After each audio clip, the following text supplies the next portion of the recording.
Mga kapuso, patapos na po ang buwan ng Marso at may binabantayang bagong sama ng panahon. Kaugnay niyan, mga kapayam natin live ngayong umaga si Ms. Veronica Torres, weather specialist mula sa Pag-asa. Ms. Veronica, good morning po. Magandang umaga din po sa inyo, pati na rin sa ating mga taga-subaybay sa unang hirit. Nasaan na po ngayon yung namamataan nating low pressure area? Opo, itong low pressure area nga na minomonitor natin, kanina alas 3 na umaga ay nasa may layong 645 kilometers sa may east ng southeastern Mindanao. Tumaas po ba yung tsansa ng nasabing low pressure area na maging bagyo o nananatiling mababa, Ms. Veronica? Opo, sa ngayon, mababa pa nga rin ang tsansa nitong low pressure area na ito na maging isang ganap na bagyo. Subalit, pag lumapit ito sa landmass ng ating bansa, ay posible pa nga rin ito magdala ng mga paulan. Malulusaw po kaya agad itong nasabing low pressure area? Opo, either nakita kasi natin na paglapit nito sa ating landmass, posible siyang malusaw or nakikita rin naman natin yung possibility na posibleng tumawid din ito na landmass. At nakikita naman natin na basta medyo may kalapitan siya sa landmass ng Philippines ay posibleng mas humina siya. Kung hindi humina ay ito ay malusaw.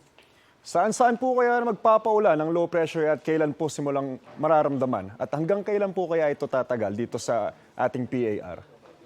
Opo, as early as today nga ay nagdadala na ito ng maulap na papawirin, mga kalat-kalat na pagulan, pagkilat, pagkulog, mostly sa may silangang bahagi ng Visayas at Mindanao. Particularly na nga sa Eastern Visayas, sa may Central Visayas, sa may Caraga, sa Davao Region, pati na nga rin sa may Siquijor. Sa mga susunod na araw, posibleng mas maraming areas yung maging maulan, mostly sa posibleng madagdag na yung mga areas sa may Bicol Region, area sa mga Quezon, and kung mas lalapit pa at mas madadagdagan pa nga.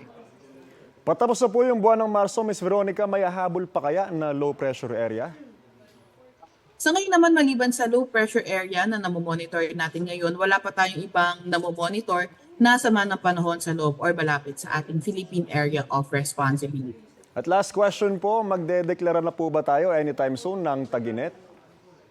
So nakikita nga po natin yung declaration na dry season at pag-end na nga ng northeast monsoon, nakikita natin na possible in a few days. Titingnan po natin, magtitingin din tayo ng data. Although ngayon nag-uusap na nga yung ating mga kasamahang climatologists, pati na rin po nag-coordinate sa atin sa weather forecast. Titingnan kung pwede na pa na mag-declare na as soon as possible ng dry season. Magandang umaga at maraming salamat po, Ms. Veronica Torres, weather specialist mula sa Pag-asa. Ingat po kayo. Salamat, ingat po. Kapuso, huwag magpapahuli sa latest news and updates. Maging una ka sa balita at mag-subscribe sa YouTube channel ng GMA Integrated News.